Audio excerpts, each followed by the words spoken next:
समाज से आपको फ्री में कुछ नहीं मिलेगा। ये जीवन आपको फ्री में कुछ नहीं देगा, ये मैं दावे से कह सकता हूँ। अगर ठीक है, आप समाज में निकल के बाहर महीने, 2 महीने या साल, 2 साल के अंदर अगर आप नाम कमा सकते हो, तो हो सकता है कि समाज आपको दूसरी नज़र से देखे। इंसान की वैल्यू की, तो ये तीनों आंकड़े बहुत ज़रूरी हैं, ये तीनों दृष्टिकोण बहुत ज़रूरी हैं अच्छी तरीके से समझने के लिए। पर्सनली तो हो सकता है कि आप अपने आप को भैया शाहरुख खान, सलमान खान मानते हो, लेकिन क्या समाज भी आपको भैया उस नज़रिए से देखता है? नहीं। हर महादेव, जय बजरंगबली। भई हम लोग एक समाज में रहते हैं, ठीक है? हर एक व्यक्ति इस समाज का हिस्सा होने के नाते एक व्यक्तिगत और एक पर्सनल और इंडिपेंडेंट व्यक्ति होने के नाते वो कुछ भी सोच सकता है। आप अपने बारे में कुछ भी सोच सकते हैं, मैं अपने बारे में कुछ भी सोच सकता हूँ और कोई भी व्यक्ति अपने बारे में कुछ भी सोचकर अपने बारे में कोई भी मान्यता या एक झूठा विश्वास लेके बैठ सकता है और अपने बारे में इसी विचारधारा की वजह से इंसान का जीवन एक दिशा की ओर चल पड़ता है और वही विचारधारा इंसान की फिलॉसफी बन जाती है जीवन जीने की और इंसान को इस बात का पता भी नहीं चलता कि उसके जीवन की फिलॉसफी क्या है। हालाँकि हर एक व्यक्ति का जीवन को जीने का एक तरीका होता है, लेकिन बहुत सारे व्यक्तियों को ये पता ही नहीं होता कि उसके जीवन का कौन-सा जो पहलू है, वो कौन-से तरीके पे जा रहा है। मतलब कई लोगों को ये पता ही नहीं होता कि भई मेरी जीवन की जो रेलगाड़ी है, मतलब मेरा जो जीवन है, वो किस दिशा में जा रहा है। इसको कोई और चला रहा है या ये ऑटोमैटिक तरीके से चल रहा है या इसको कोई भी नहीं चला रहा, बस ये चले ही जा रहा है एक विचारधारा के साथ, ठीक है? एक व्यक्ति ने सवाल पूछा मुझसे कि एक इंसान की हमारे समाज में सामाजिक, व्यक्तिगत और आध्यात्मिक दृष्टिकोण या आध्यात्मिक वैल्यू क्या हो सकती है? ठीक है? और जब बात करते हैं इंसान के मूल्यों की, इंसान की वैल्यू की, तो ये तीनों आंकड़े बहुत ज़रूरी हैं, ये तीनों दृष्टिकोण बहुत ज़रूरी हैं अच्छी तरीके से समझने के लिए कि एक इंसान की वैल्यू क्या हो सकती है।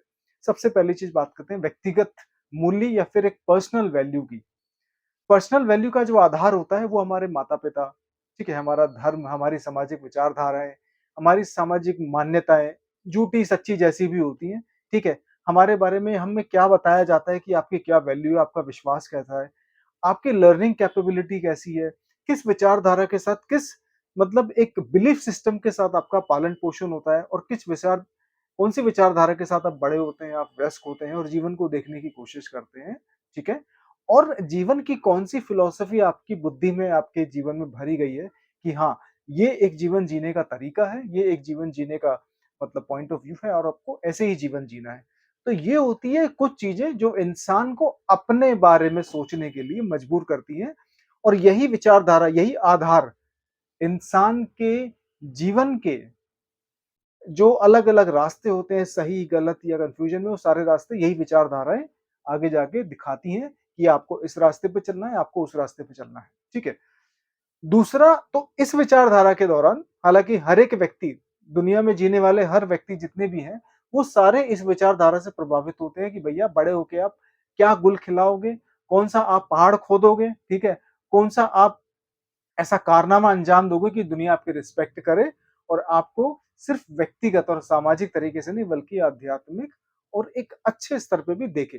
तो ये विचारधारा हम लोगों के अंदर बचपन से भरी जाती है, खासकर मैं ऐसा मानता हूँ, ठीक है। अब बात करते हैं सामाजिक तौर पे। सामाजिक तौर पे आपको स्वीकार करने के लिए एक समाज होना चाहिए। आप अपने आप को तो स्वीकार कर लोगे। आप गलत हो, सही हो, ठीक है, नशेड़ी हो, गंजेड़ी हो या बुरे काम करने वाले हो, जुआरी हो या बहुत ज़्यादा लालची व्यक्ति हो या बहुत ज़्यादा सेल्फिश हो, बहुत ज़्यादा मतलब आलसी व्यक्ति हो, बहुत बड़े कामचोर हो, ठीक है, परिवार की नज़रों में हो सकता है आपकी कोई वैल्यू ना हो। लेकिन समाज की जो वैल्यू होती है, समाज जिस तरीके से आपको देखता है, हो सकता है परिवार उस तरीके से ना देखता हो। लेकिन जिस तरीके से परिवार देखता है, हो सकता है समाज उस तरीके से ना देखता हो। तो आप अपने बारे में क्या सोचते हो पर्सनली, समाज को उससे कोई फ़र्क नहीं पड़ता। समाज आपके बारे में क्या सोचता है, लेकिन उससे आपको बहुत फ़र्क पड़ता है। ठीक है? आप समाज में निकल के बाहर महीने, 2 महीने या साल, 2 साल के अंदर अगर आप नाम कमा सकते हो, तो हो सकता है कि समाज आपको दूसरी नज़र से देखे। हो सकता है कि समाज आपको देखे कि एक ये कामयाब बिज़नेसमैन है।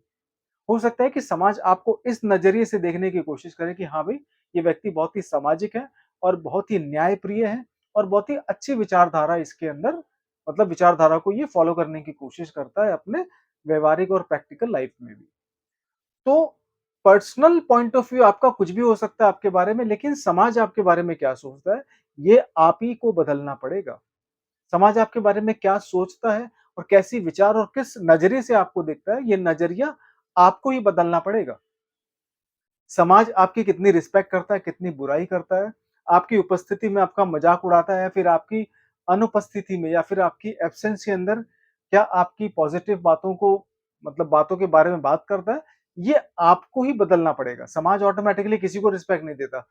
समाज से आपको फ्री में कुछ नहीं मिलेगा। ये जीवन आपको फ्री में कुछ नहीं देगा, ये मैं दावे से कह सकता हूँ। अगर समाज से रिस्पेक्ट चाहिए, तो भैया वो रिस्पेक्ट आपको अर्न करनी पड़ेगी, वो रिस्पेक्ट आपको कमानी पड़ेगी।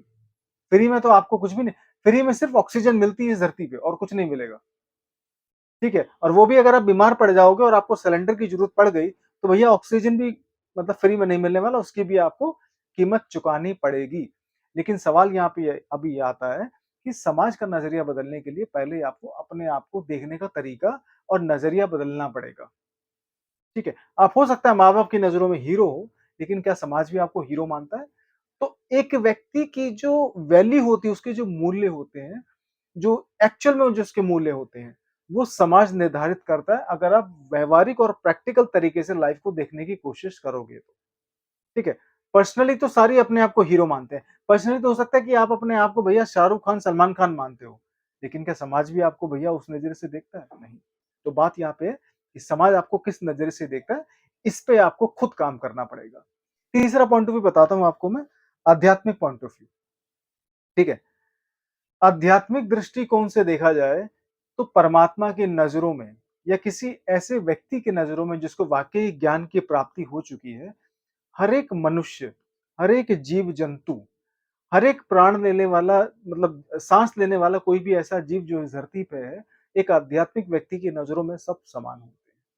ठीक है? एक आध्यात्मिक व्यक्ति की दृष्टि में, एक आध्यात्मिक आध्यात्मिक व्यक्ति के नज़रिए से देखा जाए, तो हर एक व्यक्ति समान होते हैं। वो कभी भी ये नहीं आँकता कि भैया रोड पे चलने वाला व्यक्ति गरीब आदमी है या रोड पे चलने वाला व्यक्ति खराब है या रोड पे चलने वाला व्यक्ति बेईमान है या गाड़ी में चलने वाला व्यक्ति बहुत साहूकार है, बहुत ईमानदार है और बहुत मेहनती और हार्ड वर्किंग है।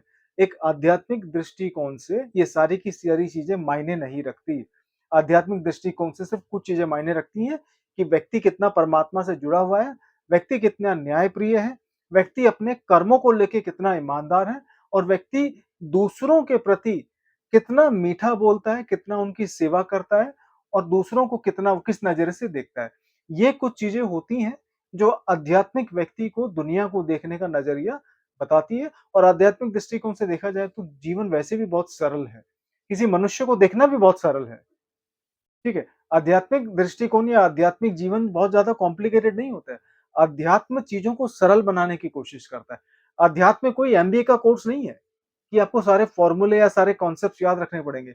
अध्यात्म का डायरेक्ट कनेक्शन, अध्यात्म का सीधा जो संपर्क होता है, वो दिल की अनुभूति से होता है। आपके अंदर जो अनुभूति होती है ना परमात्मा की दी गई, उस अनुभूति से अध्यात्म का कनेक्शन होता है। लेकिन समाज का कनेक्शन अनुभूति से नहीं, अनुभव से होता है। समाज आपके एक्सपीरियंस को नापने की कोशिश करता है, अध्यात्म आपके अंदर की जो अनुभूति होती है, उसको देखने की कोशिश करता है। समाज में आप जाओगे, तो आपको अनुभव बहुत मिलेगा, बहुत बढ़िया अनुभव मिलेगा आपको। लेकिन अगर आप अध्यात्म पे काम करोगे, तो आपको अनुभूति का एहसास होगा, ठीक है? और अनुभूति का एहसास, अंदर होने वाली जो अनुभूति होती है ना, वो बाहर के अनुभव से ज़्यादा शक्तिशाली, ज़्यादा पावरफुल और ज़्यादा स्टेबल होती है। इसलिए कहा जाता है कि भैया आपको अंदर से अनुभूति होनी बहुत ज़रूरी है, बाहर तो अनुभव आपको होता ही रहेगा। सारी ज़िंदगी आपको जब तक आपके शरीर में ये सेंसेस काम कर रही है ना, इंद्रियाँ काम कर रही हैं, तब तक आपको अनुभव होता रहेगा। लेकिन जिस दिन आपको अनुभूति हो गई अंदर से, उस दिन आपकी बाहरी जो इंद्रियाँ हैं, उनके अनुभव का ज़्यादा असर आपके ऊपर नहीं होगा।